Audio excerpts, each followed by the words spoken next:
Marilyn Pfeil, everyone.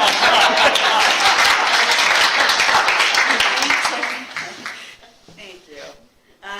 Okay, so we're just going to say, and I'm just going to keep talking. Oh, wait, but I can't move from there. Okay. Yep. So I teach 10th grade world literature up at the high school at Abington. And so when Danny called me, I was just so thrilled to be able to come here and give you sort of a literary perspective on the parables.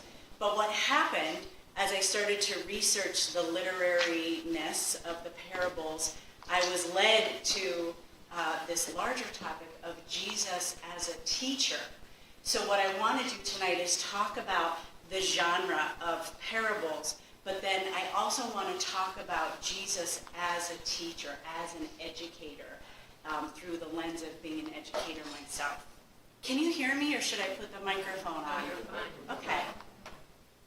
So let's start with this question. What is a story? So the parables, of course, are stories, right? So the formula for a story, and this is true for all stories in the history of time, I don't care if they're 10 seconds long or if they're 10,000 pages long, this is what you need. A character who wants something, right? So if you have a character that doesn't want anything, either they want to get something, or they want to achieve something, or they want to protect something that they already have, right? If you don't have that, then you have no story. A character by themselves is not a story. And then there has to be an obstacle. So if a character wants something and they get it right away, that's not a story either. There's nothing there for us, right? So there has to be an obstacle that blocks them from getting what they're after, or from stopping them from protecting the thing they want to protect. And usually there's a series of obstacles, and usually, always they resolve it in some way. Either they get what they want or they don't, but they learn something. That's where we get our theme, right? But you need these three basic ingredients. That formula, the storytelling, is so powerful for our brains that we literally think in stories, and this is how we process things. And we can't not do it this way. This is how we're wired. So why, right? Well, our brains like to make predictions. The second we hear about a person who wants something and then something gets in their way, we immediately start predicting what's going to happen and how it's going to turn out. We become emotionally engaged. So the second you hear about a person, and that person might be like you or they might be different, you develop an emotional sort of engagement with them just simply for the fact because they're human, and then depending on their story, you might become more emotionally engaged. We have a very unique sense of time as humans. So other species don't view time the way we do. We have a very acute sense of past, present, and future. Think about this. I mean, animals don't really live like this. They're always in the present. If they're hungry, they eat. If they're tired, they sleep. But they don't have this memory that we have that goes so far back, generations back, eras back. And they don't have the ability that we have to kind of see far into the future and plan in the way that we plan and obsess over things and overthink things and all of that. So we have this unique sense of time that lends itself to wanting stories and processing things through stories, this past, present, future. We also organize our experience that way. So since that's how we think, everything that happens to us, we kind of arrange it in our mind in that way. And this gives us an evolutionary benefit. This is how we've evolved so far, because we remember what's happened in the past. We've supposedly, hopefully, somehow learned from our mistakes, right? And we're able to plan better into the future. So stories have a real hold on us in an evolutionary way. So think about this. So here are some nonfiction genres, right? And they don't necessarily have to be told in stories. So try to think of these just in a very factual way. History listed as facts and dates, right? News articles just listed very briefly as the events that happen, not necessarily in like a story kind of form. Opinion pieces just giving facts about, the issue, right? No story attached to it. Scientific reports, again, facts, figures, statistics, data. Speeches, just giving, just laying out the argument, right? Or even just commercials with like numbers and reasoning, right? So all of that becomes more powerful when you attach a story to it. So here's Alexander Hamilton, right? The dates of his life, the resume of his life, okay. But then when you make it into a whole story with some songs in there, now it's like the best thing that ever happened to us, right? That's the musical Hamilton. Or just think about the huge statistics that we come across. Even now, right, with the virus, you hear these numbers, and we can't even wrap our brains around that. It's the numbers are too big for us to even think of. But when you hear the story of one single person, now everything becomes more vibrant. Everything becomes more emotional. You attach to the story of whatever those numbers were about. And politicians know this, and advertisers know this. That's why when you hear a political speech, they'll be giving statistics, they'll tell you what they're going to do. But then in the middle of the speech, they'll drop in, when I saw, Joanne outside Chicago, and she told me about her kids, right? And immediately now you're hearing this story. They do this on purpose because of the power of stories. Or when you watch a commercial, like have you ever cried over a McDonald's commercial or a Coca-Cola commercial? I'm embarrassed to say that I easily have, right? And in 30 seconds, because that's how powerful the story is. We immediately, our brains link onto it. As humans, we think in stories. This is simply how we are wired. So even the Mass, I knew I had a good note about this, even the Mass is a story. The Mass is actually stories within stories, right? You have your readings, then you have the story of the consecration, and we listen to it week after week because it just keeps engaging us. So parables. Parables are stories that teach a lesson. And what helps for me, a lot of times when I'm teaching the students, is if I tell them, in trying to explain what a thing is, I tell them what it's not, right? So I kind of give them the surrounding sort of issues, or in this case, the surrounding genres. So parables are short stories that teach a lesson. We all know this. But compare them to these other genres of stories. We've got fables. Those usually involve animals, right? Those are usually geared towards children, like the tortoise and the hare, right? Or the fox and the crow, and the lesson is pretty clear there. You've got fairy tales, which at the time of Jesus, you would have had the stories that eventually became the 1001 Nights, but they would have been circulating, right, in that area. So you would have fairy tales about magic carpets and genies popping out of bottles, right? Good stuff, right, but very different from a parable. You would have folk tales. Folk tales are very similar to fables. They're kind of tales from the people, but they're not. The lessons are very easy. For example, the boy who cried wolf, right? He cries wolf, everyone comes running, then a wolf really comes, and then nobody comes running. So we get that. That's very clear. Don't tell lies, right? So that's an example of a folk tale. Allegories might be a little longer. In an allegory, everything in the story is symbolic. So every character, every place. So for example, Animal Farm, if you know that book, is an allegory. Every character represents something else, and the whole scenario represents Soviet Russia.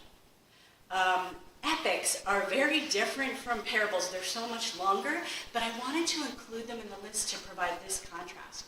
So Jesus is living in like 30-ish CE, right, or AD, and probably only a couple decades before that, Virgil, the Roman poet Virgil, has finished up his masterpiece called the Aeneid. And this is just a giant epic, which is the national epic of Rome. And he was commissioned to write it by Emperor Augustus. So in this epic, you hear the story of this hero, Aeneas, Father Aeneas, they call him, and he escapes from Troy, and there's all these elements from the Greek myths are in there, and there's some folk tales thrown in, and there's even a prediction of the greatness of Julius Caesar and Augustus Caesar, of course, right? So it's all about these national cultural values, right? That's happening at the same time as Jesus walking around saying the parables. So just kind of hold that in your mind. And then all of these contain aphorisms. Aphorisms are just short little sayings that help us a lot. They're like little proverbs, but when you put an aphorism in the context of a story, they stick a lot better. So we see aphorisms even in the parables. And all of these are about cultural values. So whatever the culture believes, it's going to come out in their stories, right? So in the case of the epic of the Aeneid, we're going to see the Roman values of honor and, in a weird way, compassion and duty and things like that, and patriotism, that was a big one. So all of those other genres are happening at the same time. So the root for the word for parables comes from the Latin word that means comparison. So parable is a comparison, right? So Jesus said all of these, right? The kingdom of heaven is like wheat, yeast, seeds, treasure in a field, net. He uses that term is like, right? So there's your similes using like or as. But also he uses analogies, which are another form of comparisons, which don't necessarily use like or as, but it's still a comparison. He says, you don't put a light under a bowl. You put it out in the open where everyone can see, right? So you hear that comparison and you think, oh yeah, of course. Or he says, which of you fathers, if your son asks for a fish, will give him a snake instead? And you think, of course not, right? So these comparisons help our brain connect to the lesson. But another definition of the parables is that they are a riddle. So they're not these simple, easy stories. They have this element of you have to crack them somehow, or at least wrestle with them. And so we have these comparisons, but they're not easy comparisons. And I don't even understand them myself. So I'm not going to explain any of the actual parables tonight, but I'll tell you how I struggle with these. Like, look at these lessons. Day laborers who all get paid the same regardless of how long they worked in the day. I don't get it, right? Like, that's hard for us. The boy who cried wolf, we get it. It's clear. It's justice, right? But these are more difficult. We have to wrestle with these. The wedding guest, and then one's not dressed properly, so he gets killed. The servant who buried the bag of gold, which seems like a good technique because then he has it at the end, but no, he gets it taken away. And the prodigal son, this one's personal for me because I'm the oldest of 4 siblings. And the prodigal son gets celebrated and the obedient son is not. These are hard for us, right? They don't tap into that automatic sense of don't lie, or it should be honorable, or it should be patriotic, things that are a little bit easier in other texts. Even the Good Samaritan is not about cultural values because the culture was the Jewish culture. But in that story, the priest ignores the man who's been beat up, and the Levite ignores the man who's been beat up, and someone from another culture helps him. So where you normally would have stories that support the culture's values, here we have like an anti-cultural value, or like another culture's better. So these are all very unusual things in terms of literature. So we ask the question, what was Jesus doing? They're not predictable lessons, they're not cultural values, and here's something from the scriptures. Why do you speak to the people in parables? He replied, because the knowledge of the secrets of the kingdom of heaven has been given to you, but not to them. Whoever has will be given more, and they will have an abundance. Whoever does not have, even what they have will be taken from them. This is why I speak to them in parables. Though seeing, they do not see. Though hearing, they do not hear or understand. I don't even understand that. It's like a riddle within a riddle, right? So it's like, right? I mean, what does that mean, right? So you're thinking about it, and even his explanation for the riddles is another riddle. So then I started to think to myself, okay, let's look at the audience, right? Who is Jesus preaching to? Mostly the rural poor of ancient Palestine, right? That is the audience. And then, of course, there's some Pharisees there, right? He knows they're listening to them. And kind of anyone else that kind of drifts into the space, right? So in the parables, we have something for everyone. So the rural poor, these fishermen, these farmers, they're not wealthy. They're not even literate. So they're not reading the Aeneid, right? That was written for a whole different group. They're not high-ranking politically. They're not part of the culture of power in any layer. So, we've got them, and then kind of the Jewish leadership, and Herod, and then the Roman Empire. They're at the bottom of that hierarchy. The Pharisees themselves are literate. They do have some political clout. They are part of the culture of power. And so Jesus creates these stories where they both are sort of getting messages out of it, which is extraordinary. From Matthew, and this is the proof that the Pharisees knew that they were in there. When the chief priests and the Pharisees heard Jesus' parables, they knew he was talking about them. Right? So there's something in there for everybody. Okay, here are the characters in the parables. A farmer sowing seed, a merchant, a shepherd, a fisherman, some fishermen, servants, day laborers. These are all normal, everyday jobs for these people.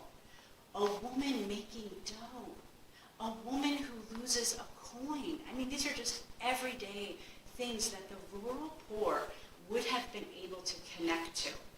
And then even a tax collector. So this is what I'm saying. Anyone in the audience would have access to what he's saying. The topics: sheep, trees, seeds, soil. Right? Again, these are everyday things. Weeds. Weeds are a main event in 2 of the parables. Fishing, oil lamps, baking, sewing, and waiting. A lot of waiting around happens, right? So again, these are normal, everyday things that the people would have been able to connect to. So what was Jesus doing? He was telling stories that his audience could identify with and see themselves in. And in Mark, with many similar parables, Jesus spoke the word to them as much as they could understand. He did not say anything to them without using a parable. So he's purposefully trying to reach this group in a way they would understand. As a teacher, I cannot emphasize this enough how important that is. So every year up at the high school, I teach world literature, and in my class we cover all the major cultures of the world and their texts.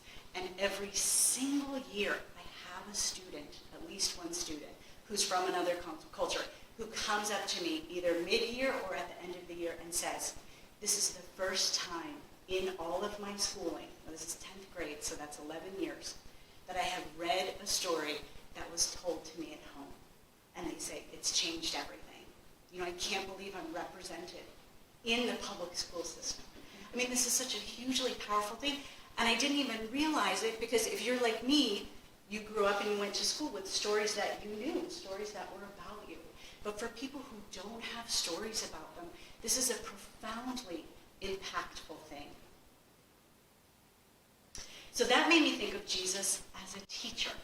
So we have this quote in teaching, and I'm sure you've heard it if you're involved in education in any way. Don't be a sage on the stage, be a guide on the side. Right? Have you heard that, or is it just, am I just entrenched? Yeah. So the idea of it is, don't stand up at the podium just kind of like beaming knowledge out to the students, just kind of like cramming knowledge into their heads. Instead, have the students do the work, have them be engaged and have them do the learning, and you just be the guide using your expertise on the side, helping them. This is the mantra of education for the past couple of decades. So that made me think of Jesus as a teacher. So he's teaching with stories, which we've already established is the way our brains are wired, right? He knows this. He's using realistic scenarios that his audience can connect with. And he's using characters that reflect his audience. Men and women. Let's just stop right there, right? There's a section of the parables where he tells one about a man, and right after that, one about a woman, and then another one about a man, and another one about a woman. I mean, even that is so remarkable. And the stories are about workers and the poor, like we said. So his audience are reflected in his characters. Then that made me think of Jesus even outside the parable teaching, how he was as a teacher. And I realized he's extremely hands-on.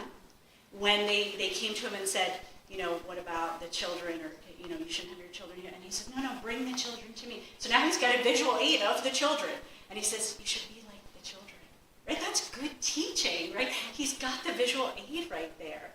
He's experiential. When they come to him and say, there's not enough food, he says, go out, collect it from the crowd, see what you come up with. That's like a bio lab, right? He comes back with all this extra stuff.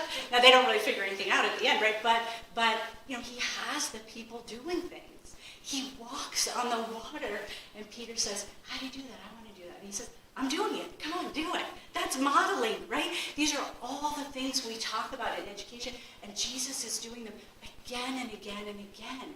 Compare that with the Pharisees, who are the sage on the stage. They're standing behind, if they had podiums then or whatever, reading the old scriptures. Doesn't matter if people are getting it, doesn't matter, they're just sort of beaming out that information, and here Jesus is with the people using these methods. It was relationship-based, so it was his relationship with them that made it so meaningful. It was student-centered. These are all education terms we use now. And it was curriculum-driven by student inquiry. This is a biggie for us now. But anything that he taught, it was because they asked him first. They said, tell us about this, tell us about that. They came to him and said, tell us how to pray. And he said, sure. You don't need a middleman. You don't need someone in the middle. You can just do it directly. You can do it yourself. Our Father. He went on from there. I mean, this is extraordinary. No one else is talking to them like that. So let's go back to the parables. So he's teaching in stories. The parables themselves as a mode of teaching, they're student-driven because most of them started off with, tell us about the kingdom of God, right? So he answers them with a story. But they also force the listener to practice critical thinking, problem solving, looking beyond the surface of things, and even a social critique. He's helping these people develop a critical consciousness about their lives just by listening and trying to understand the parables. So you have the stories themselves, but then you have this practice of what you're teaching your brain to do. And this is what he's giving to these poor people who are illiterate and mostly uneducated, and no one else is doing this for them. This is true to this day. All teaching is revolutionary. When you educate someone in any way, you are empowering them. This is why, even in our modern world, girls cannot be educated in some countries. This is why certain groups do not get educated. This is why even in our developed countries, certain groups receive a quality education and others do not have access to that, because it is power. Because when you teach people how to think for themselves, now they can think for themselves and they can question the dominant structures. And this is what Jesus was doing. A big voice in education is Paulo Freire. He was a Brazilian educator. He wrote, his most famous book is called Pedagogy of the Oppressed, and all teachers study it. He died in the 90s. His whole point was that you cannot liberate the poor with the stories of the oppressor. Think about that. You cannot liberate the poor with the stories of the oppressor, because the stories of the oppressor are meant to oppress the poor and support themselves, right? So Jesus is kind of trying to break that down in some ways. The poet Audre Lorde, she also died in the 90s. She was an African-American activist and writer and poet. Her famous quote is, "The master's tools will never dismantle the master's house." It's saying the same thing. This idea that you cannot dismantle the structures of oppression with the tools that are used to oppress you. So through the parables, Jesus is creating a new pedagogy. Pedagogy means the methods that you use to teach people, right? He's creating a new pedagogy, both in their social world and in their inner spiritual world. And he's creating it in real time. Like, people are coming up to him saying, "Well, what's the kingdom of heaven like?" And he's answering them. And the old pedagogies, the old structures, aren't working for them. So just think about that. Someone comes to him and says, "What is the kingdom of God like?" And he doesn't say, "Well, Father Aeneas, when he battled the Greek god," he doesn't say that. He doesn't say, "Well, according to the rules of the ancient scripture." He doesn't say that. He says, "There was a woman who had 10 coins and she lost a coin." That's amazing.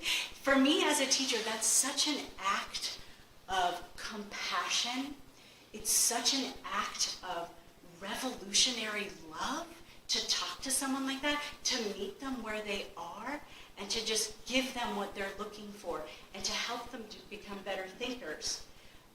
Just because you're present to them and you feel that compassion. It's an act of rebellion. It's an act of revolution, and you go around doing that long enough and you're going to get yourself in trouble.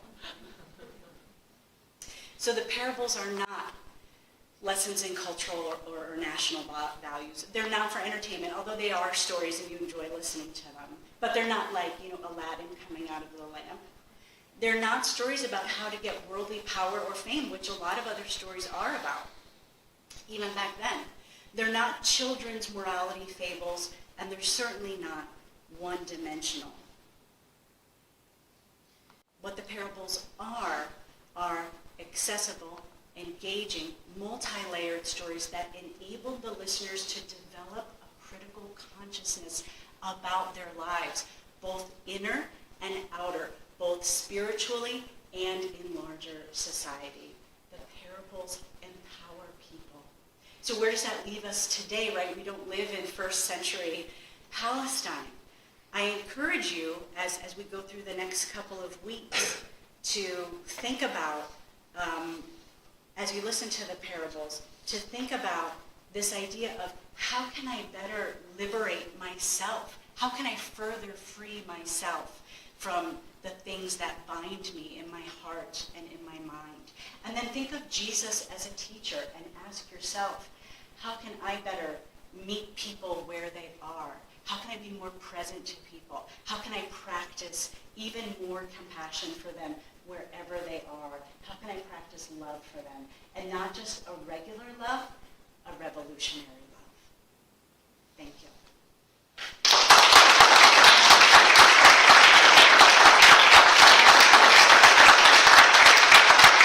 My students are here. I'm so proud of you guys.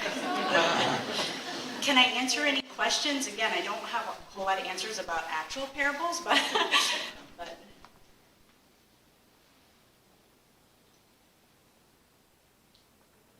you so much. Well, Thank you. That was very good. Good, yeah. Showed a lot of preparation. Yeah. I love thinking about literature, and I love thinking about Jesus and the way that, over the past couple of weeks, I was just astounded the more I thought about him as a teacher, just how masterful a teacher he was, and so ahead of his time.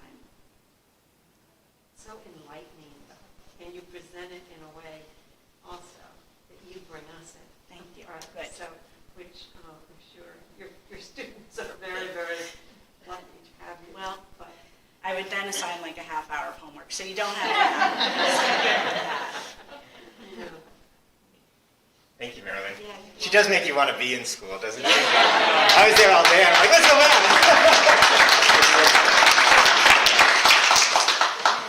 Well, thanks for being here. I hope you got a lot out of that. I know I did.